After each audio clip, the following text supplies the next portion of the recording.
I started as a musician. I dropped out of uni 4 times to go and play on tour in vans. People were worried they'd be complicit in making themselves redundant. Conflict avoided is conflict multiplied. The longer you leave it, the harder it's going to be to address it. Welcome, Drew, and congratulations on making the final 12 of the HR Influence Awards for 2026. What a great achievement among so many worthy and well-rounded nominees.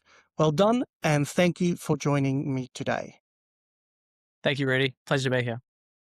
So Drew is a Churchill Fellow whose 2023 research focused on AI for teacher effectiveness and equity in remote communities. He is responsible for the Beediyar program, a First Nations executive leadership initiative, and has trained, believe it or not, over 1,500 professionals through his Fundamentals of AI in the Workplace course. He is a Fellow of the Australian Institute of Management, Western Australia, and we are definitely in esteemed company. So Drew, tell us about your career. You've covered a remarkable range from education to corporate learning to a Churchill Fellowship. How did that path unfold for you? Thank you for that kind introduction, Rudy. I think I can answer it in two ways. I think it's a squiggly line career. I think that a lot of that has come about by being open to opportunities, saying yes, trying things and committing to things sometimes without necessarily having completely the plan all worked out. So, and fundamentally in that sits around, I think, a willingness to learn. So, in many ways, my path is unique, but I think everyone's is. I've covered a remarkable range because I love to learn. And I'm interested in lots of different things. And so part of the challenge has been around figuring out the lessons and the opportunities and the gifts in each of those different chapters. I started as a musician. I dropped out of uni 4 times to go and play on tour in vans. I loved that. And that really kind of, I think, foregrounded an appreciation for creativity. Subsequent to that, I moved into education and then technology. I was an art director for a period of time, coaching. When you're looking forward, it doesn't seem to make a lot of sense, but it's much easier to connect the dots looking backward. And so the Churchill, for me, really represents a good example of that. It's a combination of being interested in education, technology, and people. And I think, if nothing else, I got the timing right. I got the Churchill Fellowship in 2023, so I applied in 2022, and that was the ChatGPT moment, if you like. And we know what's exploded out of that since. That's really interesting because throughout our interviews of these top 12, there's a couple of key differentiators, I'd say, in terms of those winners. One is creativity and the other is this thirst to learn. So when you say creativity, how has that played out for you in your career? Yeah, it's a great question. I mean, I think humans are fundamentally creative beings. You look at, we have a young daughter, a young 6-year-old, and you can see it in kids, right? We love to imagine, to explore, to play, experiment. I think it comes very intuitively and very naturally to us. I think that depending on your experience of schooling, of training, of the workplace, we can be pulled further away from that and eventually lose touch with this inherent quality that makes us who we are. Or we have the good fortune, and I think I was really lucky, I was really privileged and really blessed in many ways to be put in front of people who really nurtured that creativity. And I think in an increasingly complex and uncertain world, we hear about that sort of stuff all the time. Actually being able to draw on that creativity, it just seems to be more and more and more important. So I think we're inherently creative people. I think learning is an inherently creative process. We create learning experiences, and it feels great to participate in them. So the future is creative, and the future will demand that we learn. And I think there's an intersection there. Love it. So when people ask you, what do you do? How do you describe it? Because your role touches so many different worlds, essentially.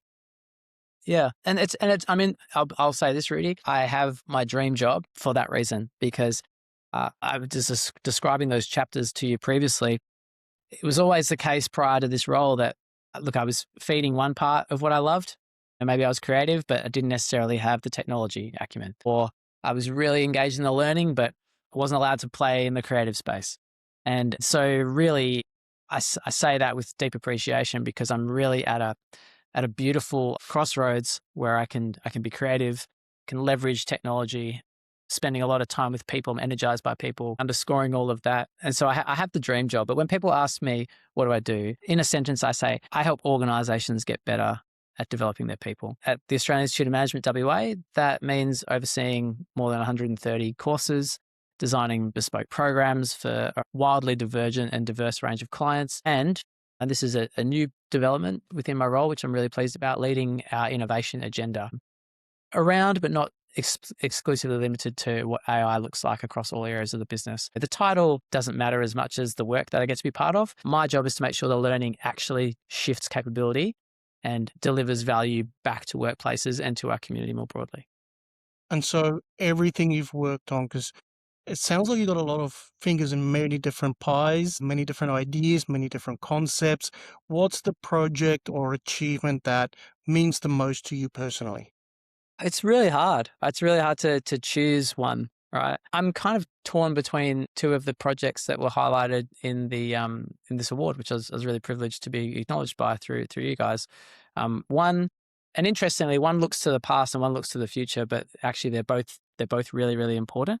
The first one that comes to mind is it looks like Beediyar. It's pronounced Beediyar, and it's the Aboriginal word for leader, or I should say the Noongar, our local language word for boss or leader. And that program I think it's a privilege to be part of that and to be a steward of that program, because that program is going to change. It's going to change the lives of a lot of people, and it's going to change the attitudes and the experience of Aboriginal people, but not just Aboriginal people, the people who work alongside Aboriginal people, non-Aboriginal people.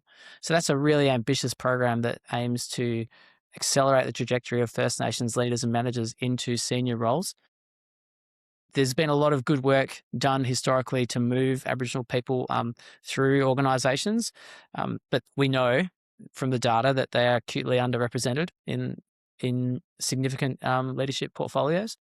We also know Aboriginal people will bring tremendous skill, experience, and depth of knowledge. It's the longest living group in human history, right? And we have a significant contribution that Aboriginal people are ready to make. If ANWA can help people in that journey, then all the better. So being part of that has been fantastic.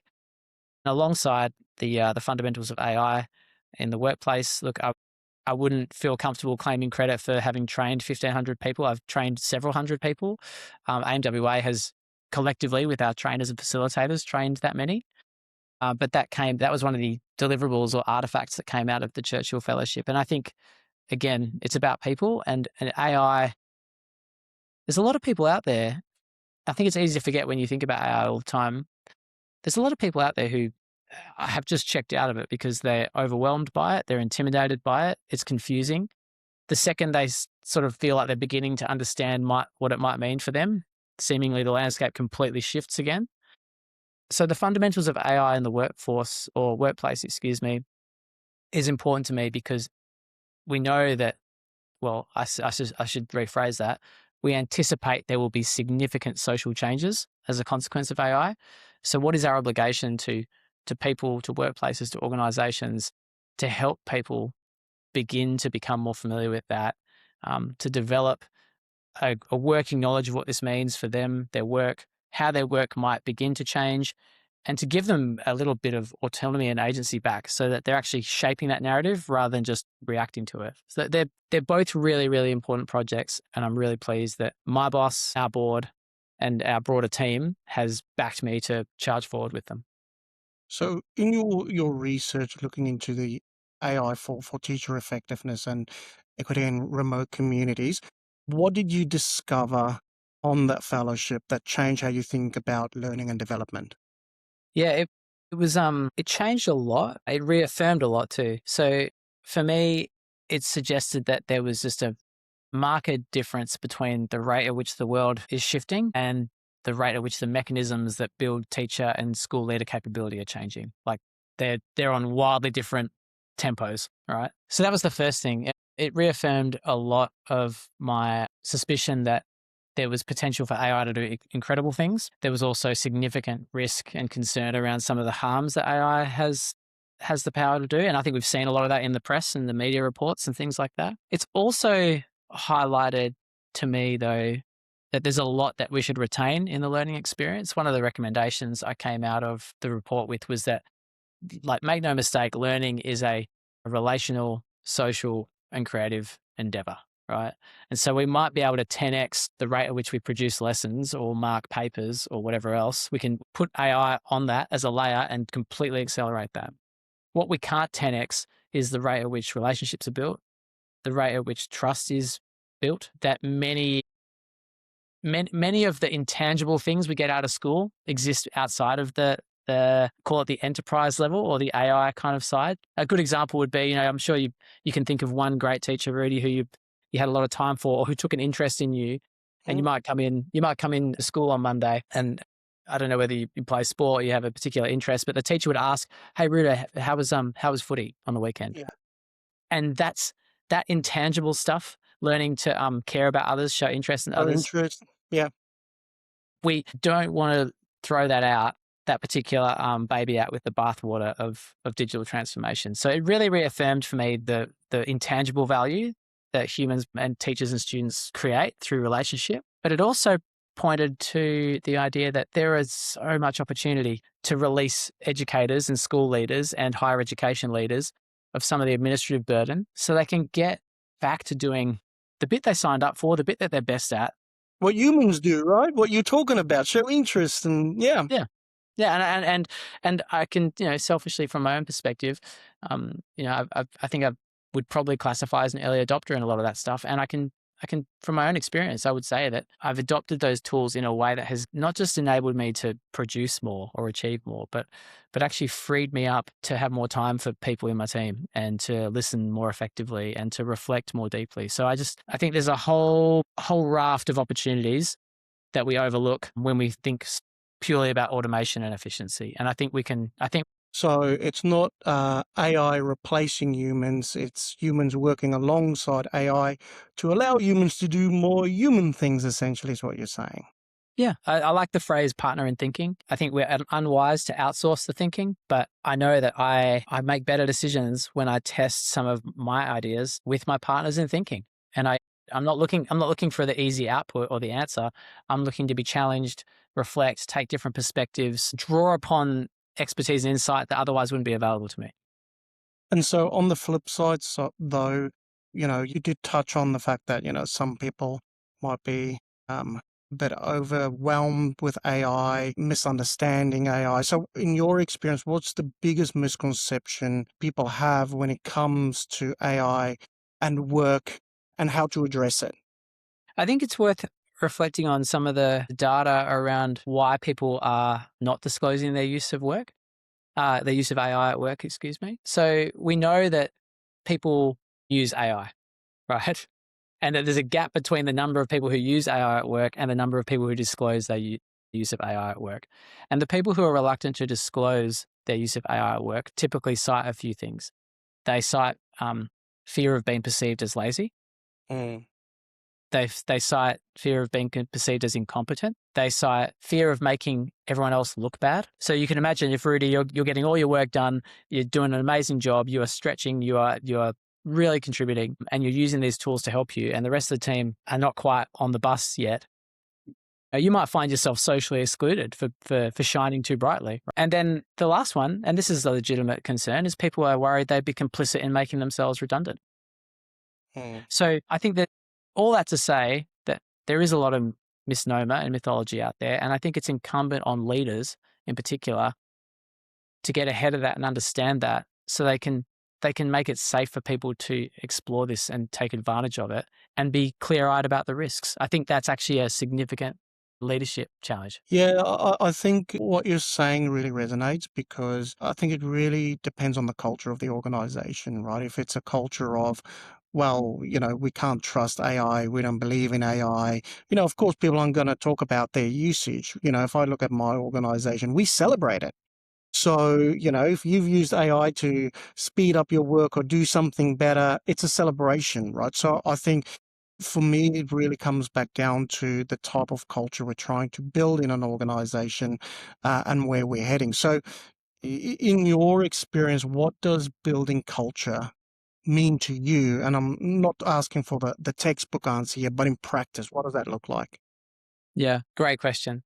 I think building culture, it means many things to many people, but I think in terms of what do you do to build culture, I think it's about paying attention to the small things and the big things consistently. I'm very aware that people will come to AMWA looking to improve their culture or build their culture. And we can definitely help with that. There's no question. However, it's an ongoing piece of work. It doesn't conclude at the end of the offsite or the training course. We might kick that off and get that moving, but you can't just do that in a day or 2 days. I think it's built in how you listen. It's how you built in how you run your meetings. It's how you respond when someone makes a mistake. You talk about the AI piece. What do we do about how do we work around here when it comes to AI? Do we make it okay for people to try things? Do we celebrate people who have a breakthrough with these technologies? Do we encourage people to share their successes and their failures and what they learned from them? So that learning organization piece, I think that's part of a culture. And I also think it's about being really, really clear and consistent and continuing to follow up on the behaviors that underscore that. So it's not hard. It's never been easier actually with AI tools to produce a poster of your values and get some nice words on a poster. That's the easy part. Yeah. I think it's demonstrably harder to underscore those values with behaviors and then just commit to the relentless work of living and modeling and demonstrating those behaviors. That's what comes to me. And I think you're right. It's both the small and the big things you do consistently. That becomes your culture, right? The things that employees knows that, okay, if I do these things consistently, I'm going to get recognition or I'm going to get rewarded for it or, I'm going to be pulled up for it or whatever the case may be. So in your experience working for AMWA, what are the telltale signs that a company's culture is not aligned with its strategy? What are some of those early warning signals people leaders should watch out for? I think about a piece of advice that I got from a Harvard Business School professor. So AMWA has a significant privilege of bringing some HBS faculty to WA once a year. And I remember this particular professor shared with me the Post-it note test, right? Have you heard of the Post-it note test? No, go. I'm interested. Okay, so you can keep a Post-it note on your desk somewhere around there, and you can just keep it as a tally, and just keep a tally of how frequently new ideas are volunteered openly to you. And it can be confronting. When I ran this test for myself a couple of years ago, weeks went by where I realized hey, I've got an empty Post-it note here. And it's not because people in my team don't have great ideas. It's in all the assumed stuff. Drew's too busy. I suggested an idea last time. It didn't really happen. Why would I bother? I think one of the telltale signs is voluntary ideas stop being generously offered up for whatever reason. Maybe it's fear. Maybe it's they won't be endorsed. Maybe no one ever listens to me anyway. I think there's a tell in that Post-it note. But if your Post-it note's empty, something's happening. And I think it's the leader's job to investigate that, diagnose that, and get us to a point. And I can say this now, thankfully, that ideas come with, significantly greater frequency. It doesn't mean we're necessarily going to do them all, but the fact that people feel willing, safe, and able to volunteer them up, for me, is a signal that the culture is healthy. Yeah, I couldn't agree more. I think it's interesting because what you're talking about is, that innovation versus risk aversion kind of culture, but you could also use the sticky notes in terms of how many times people come to you openly to ask questions and have discussions about work and maybe shape work rather than just purely innovating and bringing innovation in. I think, it's quite interesting to keep a tally of what people come to you with too, right? And, that concept of I've got an open door policy, you can actually test that in many ways, right? Even just with your Post-it note consideration. So, definitely fascinating. So quite interesting because, like I said, you've got a broad background, a lot of diversity in there. So what advice would you give people leaders about navigating diverse personalities, diverse people across an organization from, being at the exec table down to, at the frontline staff? I think we need to bear a couple of things in mind. I actually don't think it's the job of a people leader or an executive or a team leader or a manager to flatten or otherwise kind of achieve some kind of consistent level of behavior. I think in many ways, the skilled leader translates effectively between them.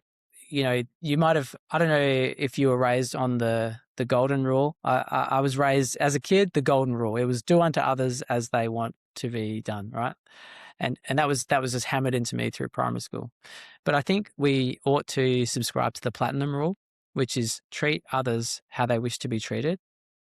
And that actually is more complex and nuanced work for people leaders, because it really requires them to understand the individual personalities, work profiles, work preferences, dispositions, the context around each person. And I think that's fun. I'm not sure if this is especially helpful advice because it might seem self-evident, but I think deeply knowing and understanding this person professionally and the wraparound, their work history, their family, their interests, what they care about, understanding the individual is a big deal. I think understanding what's deeply important to each person about their work and their organization is important. When I started here, I remember asking people in lots of one-to-ones, hey, tell me about you. And then tell me, what would be really unhelpful for me to muck around with here? Like what's good that we should look after and really care for? Because I don't want new leaders barge in and often just throw things around, and they really get people offside by failing to take stock of what is valued and sacred here. And then the third piece then, I think, when you're navigating different personalities is ask people individually, look, if you had a magic wand, what would be one thing you'd really like me to try to work towards improving or changing or correcting? And I don't think it's necessarily the case that we then take those all individually and action them for the person, but you will see trends and patterns in that. Yeah. So if you run those 3 questions past a team of 20, you'll definitely have 20 individual stories, but you'll likely have a couple of key things. Hey, this is really important to us. Don't muck around with this. But you'll also have some trends and patterns that can translate into quick wins about, hey, this procurement system is really like slowing us down, or we don't really have a clear process for how we manage leave.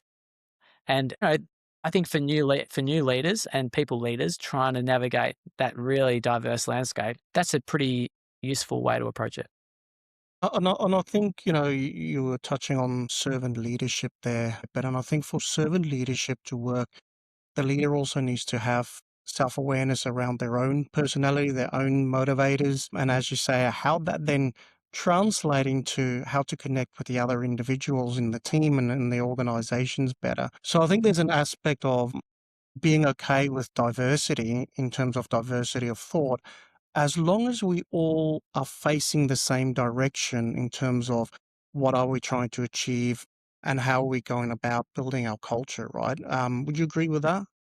Yeah, I think that's a nice way to think about it. I feel like we at NWA, we actively recruit for and privilege diversity of perspective and skill set, because we actually know that done right, it's hard work, but done right, diverse teams actually have a competitive advantage. They lift each other up. They respectfully challenge each other. They broaden your skill set. There's a really good case to be made for diversity, but I like the way you said it. What's not going to be effective is if we've all decided we have diversity of strategic objectives. Yes, correct. We want to be entirely aligned on what success looks like. I'm way more open to the diversity in the how we put the teams together, how we design ways of working. That's where we want to leverage the diversity. But the success measures, we want to be really, really locked in on those. So it's yes and it's both. I'd agree with that. I think there's the behavioral aspect, the diversity of thought, how people think, how they communicate, how they problem solve, but we've got to be trying to solve the same problems and not separate problems. So you talked about recruitment a little bit. Tough question for you. Have you ever made a bad hire? And what did that teach you about people and culture? Yeah, so I have made a bad hire, and do you know what, Rudy? I'm gonna pause. I have some notes to read to this because I think it's really important to get this piece right. Yes. So you asked me. Let's start over that. So Rudy, you asked me if I've ever made a bad hire. The answer, sadly, is yes. I do maintain that time plus tragedy equals comedy. So I can laugh about it now, but I can assure you I wasn't laughing about it at the time. And the lesson was that I hired for capability when I should have hired for cultural alignment. So, the person I'm thinking of is and was exceptionally talented, no question. They were just exceptional and are exceptional, actually. I'd never take that away from them. What I came to see, though, fairly quickly is that the way in which they went about being exceptional had a disproportionate negative impact on the team. It eroded trust in the team. And by the time I was trying to repair that, a lot of damage had already been done. I call it the Yeah. brilliant jerk. Yeah. I think that's a nice way to say it. And I think Netflix call it rockstar assholes, right? And actually, and what I've come to realize through it, it is a gift, right? It's eventually a gift. It doesn't feel like a gift at the time, but the gift of it was, actually there's no place for that here. And actually I'd go one further and say, I don't think there's a place for that anywhere, because you just pay a disproportionately high price for all the other stuff that you get alongside the rockstar output and performance. And I think a lot of the times we overinflate some of these technical skills too, right? I think, how many times have, really central people in an organization technically left the business and, everybody's like, oh, it's going to fall apart, and it doesn't fall apart.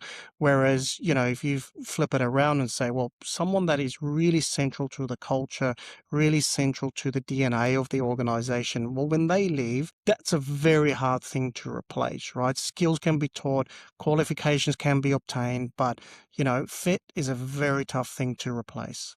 Yeah, I agree. And adding to the fit piece, openness to and receptivity to feedback and the self-awareness that sits around that, that's right up there on what I look for now. And it's something I try to model. I definitely don't get it right all the time, but one of the things that I'm really, really keen on, and I try to model this as well, when you make a mistake, when you get it wrong, put your hand up, take responsibility for it. So much positivity and goodwill is restored in the moment of, I've made a mistake here. I could have done this better. And here's what I've reflected on. Here's what I've learned. Thanks for bringing that to my attention. Here's what I'm going to do. And then I'll follow up with you and say, like, but are we back on track? Are we improving? And if you could bottle that, that's the gold that people need to lead with if they want to see their organizations transition to a successful place.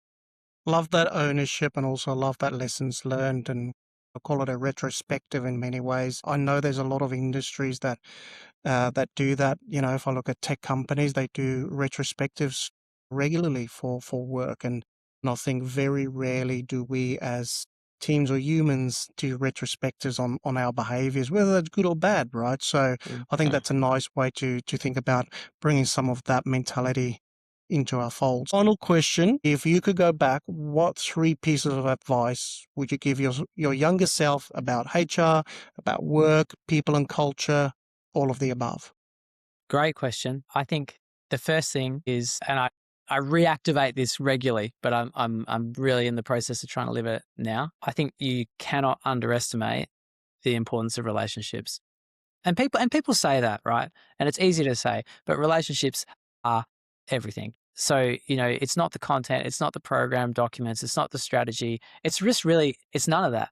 It's the relationships you build and maintain over an extended period of time. And that's actually my personal and professional goal for this year, to revisit that and really drill into that and just make everything about relationships, because all the other stuff that'll come out of that downstream will be a function of investing meaningfully in relationships. That's the first thing. The second one would be to be patient with reinvention, because you asked me at the start of the conversation about the squiggly line career and the different chapters. And to be really, really honest with you, Rudy, that those moments of change were actually quite scary, and I felt quite uncertain. And what I would say is, you jump out of the plane enough times, you begin to realize that actually I have skills here, I can learn, I'm going to be okay. And it's not to say that you become obnoxious about it, but you realize that I can navigate those difficult moments and those complex moments. And as a leader, I can create conditions to make it safer and easier for other people to do that too. So I think being kind to yourself and patient with those change moments is a big deal. And then the third one, sort of tacks onto the bad hire decision, is have the courageous conversations sooner. So conflict avoided is conflict multiplied. Whether it's difficult conversation with a colleague, respectfully challenging a senior leader's decision, or just recognizing that something's not working the way it should, the longer you leave it, the harder it's going to be to address it. So you can be kind about it, you can be respectful about it, just don't sit on it. I think this last one ties in really nicely with the first one, which you were talking about relationships. And I couldn't agree more. I think a lot of the times, though, leaders struggle with that concept of relationships because they think relationships are about being liked rather than necessarily being respected and being respectful. So, I think a lot of the times as leaders, we've got to be very careful of that fine line of trying to be liked versus trying to be respected and respectful. And I think to your point, having those difficult conversations early and moving someone along early is the respectful thing to do, not only for your organization, but for them too, because it's damaging their confidence. Talking about your second point, which is all about competence and confidence, right? So I really like your 3 points there because they really gel with each other. And I think there's an underlying current there, which is about leadership's not about being purely liked. It's about building confidence respectfully and building relationships that way too. Yeah, I appreciate you saying that. I hope that's helpful. No, that was great. Drew, thank you for your time. That was fantastic. Could have been here a lot longer, to be honest with you. I'm enjoying this conversation.